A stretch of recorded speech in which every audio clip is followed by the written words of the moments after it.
Hey guys, good afternoon. So, as you all know, I've been working on that black doggy whose face was really swollen from getting into a fight with another white dog over a female dog that is actually still in heat, and that we have now set apart from them so they don't fight about her anymore. And it was strange because I believe it was Monday. I was driving by an area where I normally don't spend a lot of time at, right? And I saw him, and it was just so shocking because his face was so swollen that it was just very impactful. So I got out of the car. I called the vet. We had to go get medicine for him. It was, because it was really difficult. He's aggressive, right? So we started treating him on Monday. The vet said the best we can do is just keep giving him medicine every 12 hours for now. And so this is what I've been doing. But the second day when I went out looking for him, which again, it's about 25 minutes away from me, I couldn't grab him. So he ran, along with other dogs, and I chased him for about 20 minutes. And long story short, he led me to his neighborhood, right? And he led me to his neighborhood. And, I was glad to at least know where he hangs out because he's stray. People say, oh, he's mine, but they don't feed them. They don't take care of them. They don't do anything for them, right? So he led me to his neighborhood. And for some reason, this neighborhood has a lot of kids, right? And at first they looked at me like, who are you? Because to me, children still represent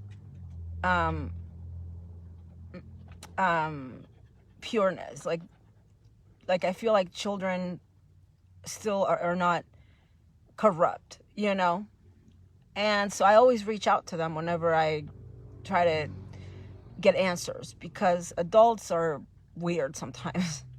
They look at you like, I don't know. Adults have a lot of stuff going on, but children don't, right? Children are more just pure, and they just tell you things like they are, and they don't hold back. So I reached out to them that day and I said, whose dog is this? What happened? Tell me the story. What happened? Whose dog?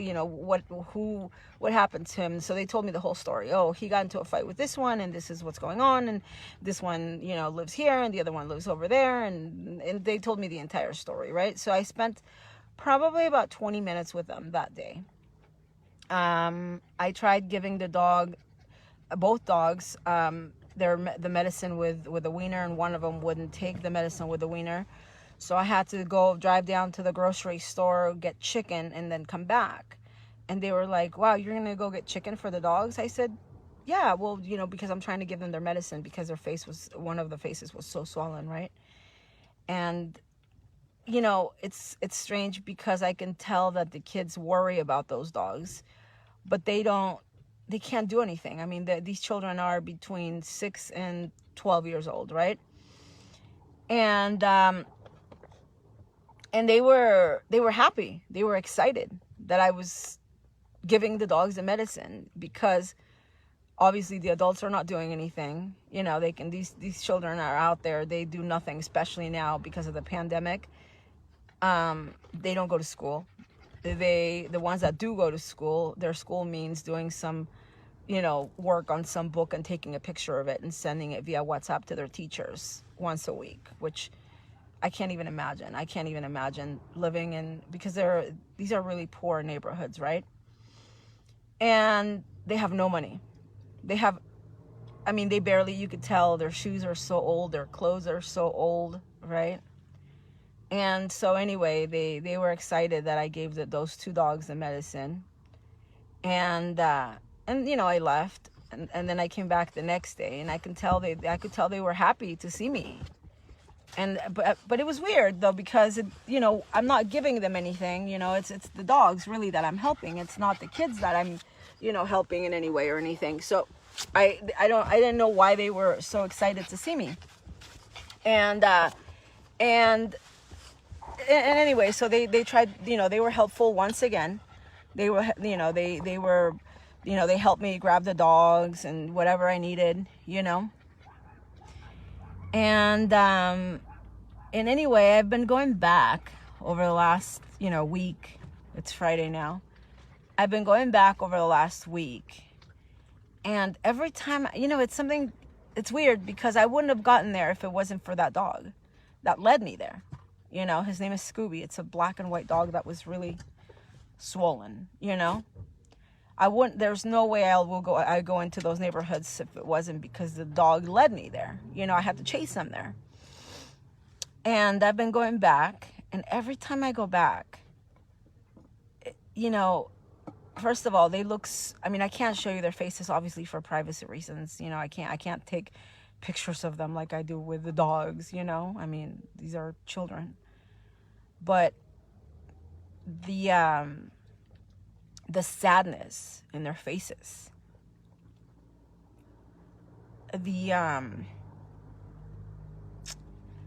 they just, I don't know, they just look so lost. They're so poor, that they have nothing to look forward to in life.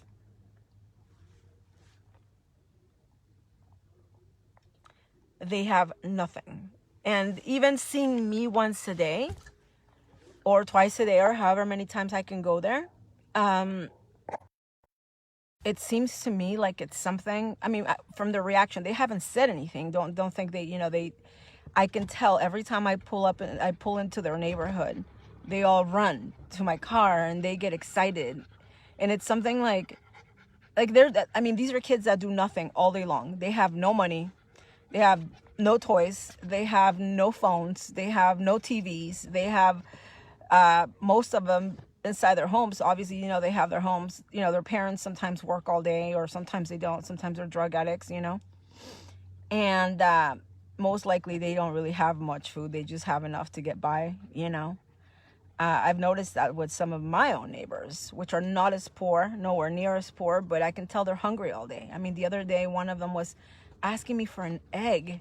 He came up, I pulled up and he had an egg in his hand and he said, "Look, I have an egg." And I was like, okay, he's like, "But I had two and I broke it." He goes, "Will you give me one more so I can make myself an egg sandwich?" And I was like, oh my God, are you serious? Like, he's asking me for another egg.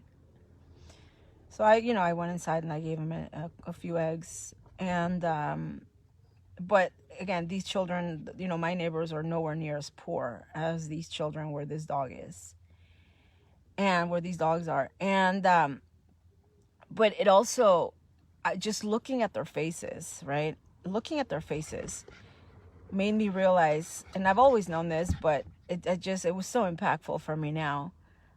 Looking at their faces, it makes me realize how something so simple, just, such as me showing up, is exciting for them, It just, I don't know, it's something different in their day. It's something that they, for whatever reason, they like, for whatever reason, it makes them happy.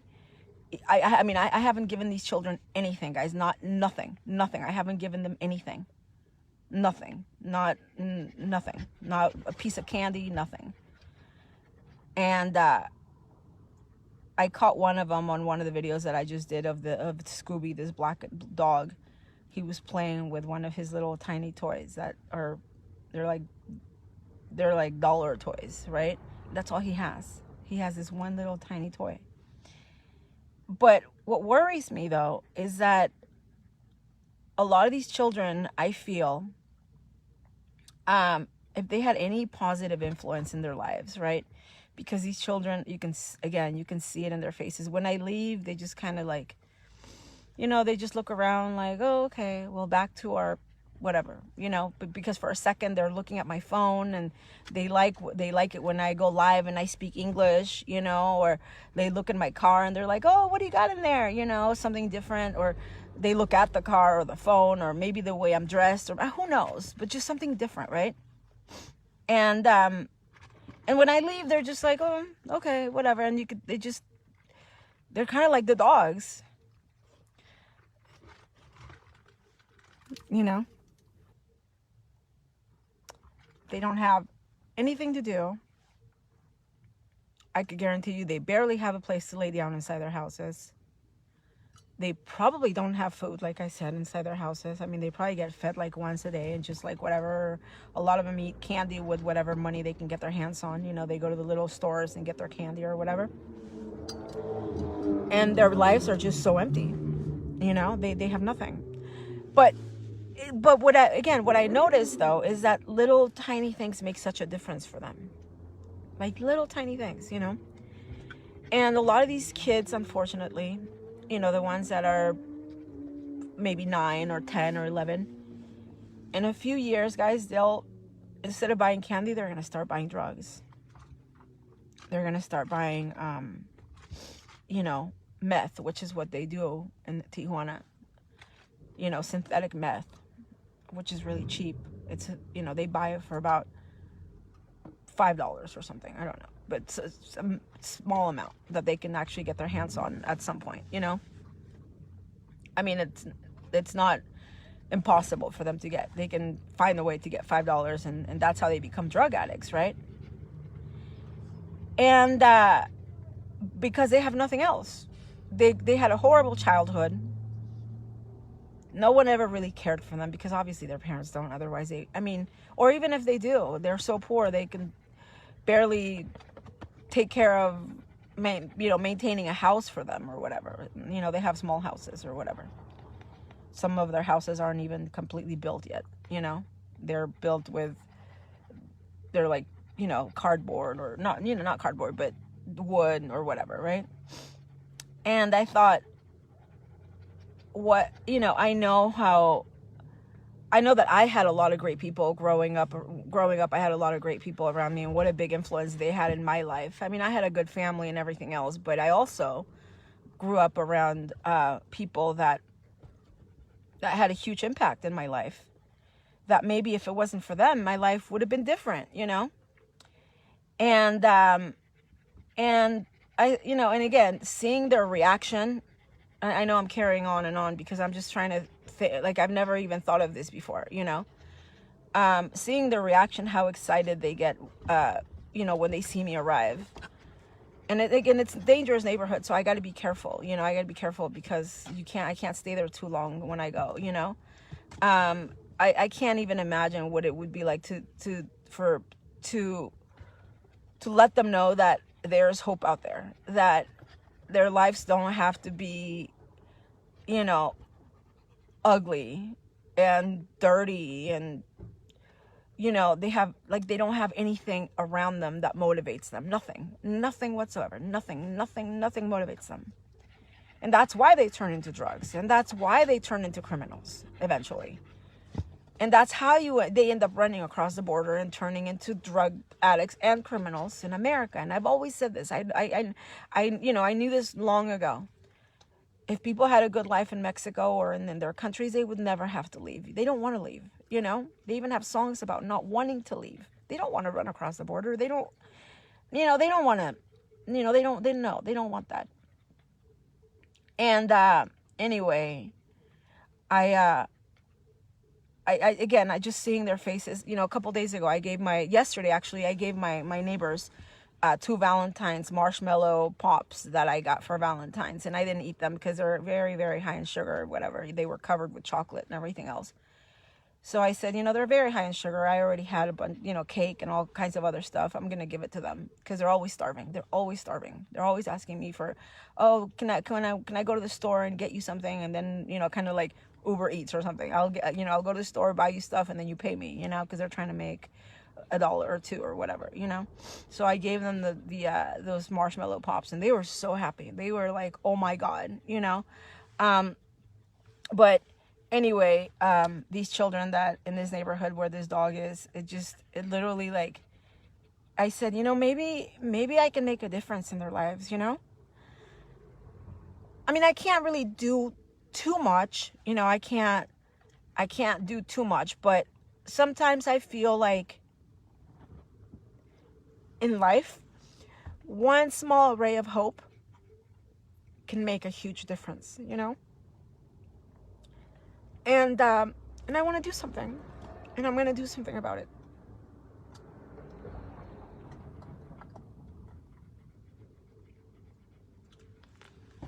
So anyway, I wanted to share that with you guys,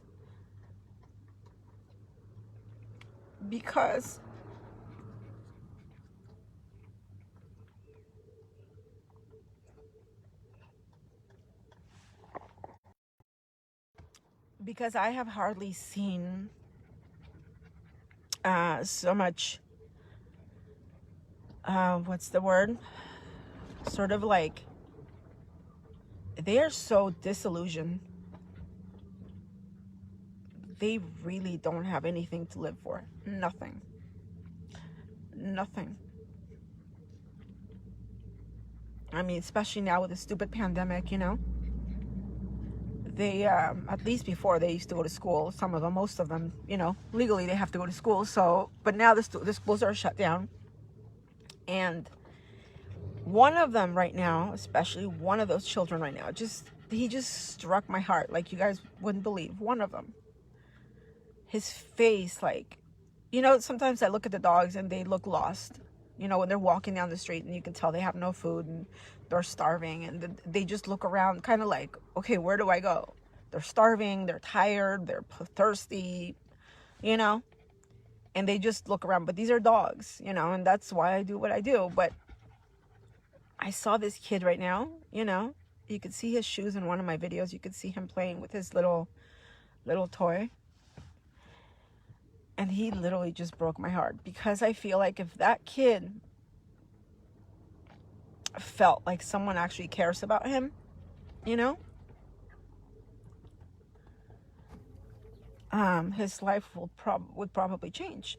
You know, instead of growing up to most likely be a drug addict and a criminal, which is what he will grow up to be, guaranteed, if no one does anything, because they all do, and they live in neighborhoods where they're already infested with drugs anyway, you know? I mean, they don't have to go far. They probably have to walk 5 minutes where they can go and get drugs, you know? Tijuana is infested with drugs. And they make them here, so it's not that hard to get them, you know? So, but I feel like if somebody were to help him, and again, it doesn't even have to be much, it just has to be hope, you know? Maybe give him something to do you know, bring him coloring books, or, you know, coloring pencils, or I don't know, maybe cool toys, that, you know, better, like, I don't know, maybe fruit, maybe a cute blanket, you know, something that, so that he knows that again, that life is not as ugly as he thinks, because their neighborhoods are so poor, so ugly, so dirty, that maybe if you go there once, you don't see it, you know? But I'm sure when they live there for their entire lives, they don't have any phones, they don't have any internet, I mean, you know, I'm assuming most of them, again, don't have TVs, because if they did, they would probably be inside their houses watching TVs, you know, watching TV, at least. Most of them don't have refrigerators. A lot of them don't have refrigerators. They have stoves just because they have small little stoves, but a lot of these people don't even have refrigerators, you know? So it's not like they can even open up a refrigerator, and they, you know, even the ones that do, kind of like my neighbors, because I think they have refrigerators.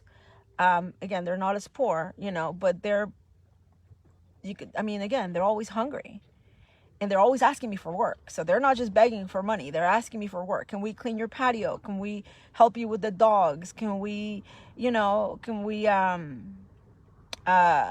to the store for you, and then you pay us, you know, stuff like that. So I never thought of starting a page for the dogs. Not once did I think of doing this, for years, since, you know, when I started rescuing. And I'm thinking about starting something to help for anyone that wants to help. Again, it's going to be hard for me to show their faces because they're children. I can't just be, you know, plastering their faces all over the internet, you know. But I want to help them, and I want to bring happiness to them, you know.